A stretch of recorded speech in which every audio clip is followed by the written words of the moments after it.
none of my mentors ever had me focus on perfection. They had me focus on progress to just keep getting better. Little incremental gains every day, every week, every month, every quarter. And even when you move backwards a couple of steps, what's the progress that you made and what you learned? So I was taught that failure is an opportunity to learn. And I was also taught to disassociate me being a failure from failing. You're not successful, you're not earning that amount of money, you're not smart, you're not this. But I was also taught at the same time that when that happens, first and foremost, that's normal. That's the old self and the old patterns trying to fight for their life. And he said, with repetition and emotion and consistency, initially it's hard and you have to use conscious effort to create the new beliefs. He says, but over 30 days, 60 days, 90 days, 180 days, that new pattern that you're focusing on and paying attention to, your brain basically says, well, I guess you really don't need those old patterns. You keep activating these new ones. Let's just make these ones work and let's make these real. But I wanted to understand what happened. And with even the law of attraction, I was taught the law of attraction, I was 23, 24 years old. Also at a real estate conference, they talk about this law of attraction thing, that there's this energy, everything's made up of energy. I am energy, you are energy, and my thoughts, create this resonance between what I attract and what I don't. I'm like, well, good, I like that shit. I want to attract more of the good stuff, right? And so I bought in, I bought into stuff that just made sense to me, but then I was a voracious student. I wanted to understand how. Explain to me how it works. If somebody tells me visualize, I go, why? How does it work? If you ask me to visualize, why does it work? Why should I invest my time on that versus something else? If you're asking me to use affirmations, how specifically, why, how does it work? If you're asking me to emotionalize, well, what's happening in me that tell me I need to create these false senses of feelings? I want to know why it works. It has to do with circuits in the brain and neurochemicals that are released. And so when we feel something, chances are that we're going to release dopamine in the brain, the feel-good neurochemical that activates the reward center of the brain. And chances are if we feel that and we have this positive emotion around it, and that neurochemistry is flooding our brain and our body with feel-good chemicals, we're actually activating the motivational center of the brain. And so when we visualize, when we set a goal, when we take an action step, when we emotionalize, when we read our goals, the initial flood of neurochemicals, dopamine, serotonin, feel-good chemicals, and then if we share it with a friend, oxytocin, those three neurochemicals, those are the neurochemicals of goal achievement. But then there's the other side of it, the other circuits of fear, of stress, where norepinephrine, cortisol, or epinephrine, the stress hormones can be released as well. And so I'm fascinated, and I want to teach people the stuff that we've learned about beliefs, self-esteem, self-worth, fears, and the stuff that really holds people back. Because all the how to get healthy and stay healthy, we know. How do I build a business and sustain it? We know. How do I get into a relationship and make it successful? We know. We know most of the how-to for anything that anybody wants to do in this time frame that we live in. So the how-to is the easiest part of the equation. So the harder part of the equation is, why am I not doing the things that I know I should be doing?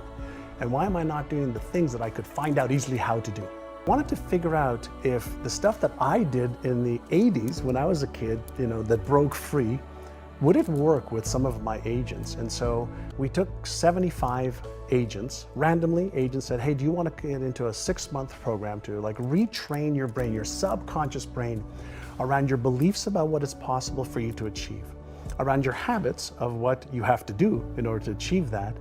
And we focused on retraining their subconscious mind. And so for 6 months, they had to go through a process of listening to certain audio tapes, reading certain materials every day, and following the process of training their brain, specifically their subconscious brain, which controls 95 to 98% of all of our thoughts, emotions, and behaviors today.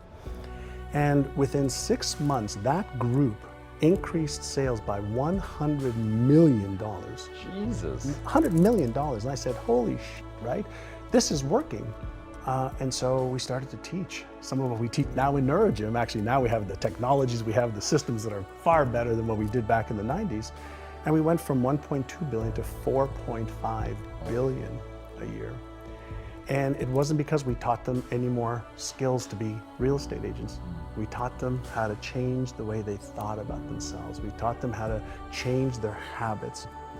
Our agents who made $750,000 or more were in front of a client 75% of the time. And when we asked all the agents that weren't in front of more clients, like, why are you doing that? Like, why aren't you in front of people that are gonna help you earn more income? Oh, well, we're busy doing this and doing this and doing this, and they had stories and excuses and reasons why. And so part of the work that I love to do now is really help people understand, what is your story? Like, what's the story you're telling yourself? Because we all have a story. We have a money story, a relationship story, a health story. We have a story for everything. And then that story keeps recreating our lives over and over and over again. And we have beliefs that support the story. We have habits that support the story. We have people that support the story. We have systems that support our story. And so my question that I always ask people, who would you be with a different story? Okay. So we all have a map of reality. We have a map of what we think we look like. And any deviation on the physical level to that map, to that visual representation we have in our brains that doesn't match the map, your brain deletes or distorts it. So when we were working with real estate agents, or when I work with business owners, in addition to upgrading knowledge and skills, if you think about how, let's say, income, we have set points for how much income we earn. So whether it's 10,000 a year or 20 or 50 or 100 or a million, it doesn't matter. We get this set point, and then we behave the way we need to behave, and we feel what we need to feel to earn that income. And over a period of time, it becomes part of the brain's default mode network. So we develop set points for everything. And so if the set point's in the brain, and there's a psycho-cybernetic mechanism in the brain, a control and response mechanism in the brain, and it's our brain, why not learn how to reset the set point? And so now we're looking at what technologies are available to help reset that. What evidence-based methods are there to set that or to reset that? And so when we take, let's say, visualization, right? And you start to see yourself, even if the picture is not clear in your mind, of achieving the next level of your success, whether it's releasing weight and keeping it off, getting into a relationship that you love and are happy in, whether it's to make 2 or 3 or 5 times more money and live a certain type of lifestyle that allows you to do the things that freedom with having money allows you to do. If you start in your mind first and you impress that through conscious efforts into the subconscious mind, it then causes thoughts and emotions and behaviors. So I like to work from the outside in and from the inside out. So use both. I want every advantage. I want to release it. I like to use language patterns as well that are going to empower me versus disempower me. Self-talk is so critical. And so I'm consistently paying attention to, how am I speaking to myself? Am I speaking to myself in a kind, motivating, empathetic, compassionate way? Or am I consistently self-deprecating and putting myself down? I used to think a lot, when I was younger, I'm not good enough, I'm not smart enough, I'm not worthy. Those thoughts, and lots of fear of being embarrassed, fear of failure, fear of being ashamed. And I still have the thoughts every once in a while, especially when I'm setting new goals. Those come up, holy mackerel, they come up so freaking fast. Are you smart enough to achieve that? Are you good enough to achieve that? Even when I got into really diving deep into the brain science and even my new book, I was petrified to release my book. It took me 2 years to write it, because now I'm entering another whole domain of neuroscience and neuropsychology with world-renowned experts that I've worked with for years. But now here I am putting myself out there with, hey, this is neuroscientifically correct. So I had to make sure that it was. But there was a lot of fear. But I understand what the emotion of fear is. It's a subconscious trigger that causes this feeling that I don't like. And it's a go signal for me, not a stop signal for me. Do you have the knowledge and the skills and the preparation to deal with this in a safe way? Go. If you don't, now you retreat. So we have this phenomenal brain, right? It's genius abilities. We can't figure out how to replicate it anywhere with billions of dollars, but we are getting some of the user's manual now. So when you feel fear, what should you do? I teach the first 2 Innercises that I teach every one of our students. Number 1 is called Take 6, Calm the Circuits. So if you have this unpleasant, anxious, fearful emotion, energy in motion, right? And it's unpleasant and the brakes have gone on, if you just take 6 deep breaths in through your nose, out through your mouth like you're breathing through a straw, you will deactivate the stress response center, which means blood is going to go back to the left prefrontal cortex. The Einstein part of the brain can actually think through this problem, because what happens when the stress response center is activated, blood goes away from that into the fear response, so you have epinephrine, cortisol, adrenaline to be able to get you out of the situation. It's part of our instinctual brain, part of the reptilian brain. The first part of the brain that was developed was that, then the mammalian brain, the limbic system, then the neocortex, the thinking brain. So when our brain has this signal of, oh my God, you might get hurt, you might lose this, you might get in trouble, you might be embarrassed, ashamed, ridiculed, judged, etc., that part of the brain is going to get activated. So if you take 6 deep breaths first, calm down, calm the circuits first, then do Innercise number 2 is called AYA, A-I-A. The first A is for awareness. What am I thinking right now? What am I feeling right now? What am I sensing right now? What is my behavior right now?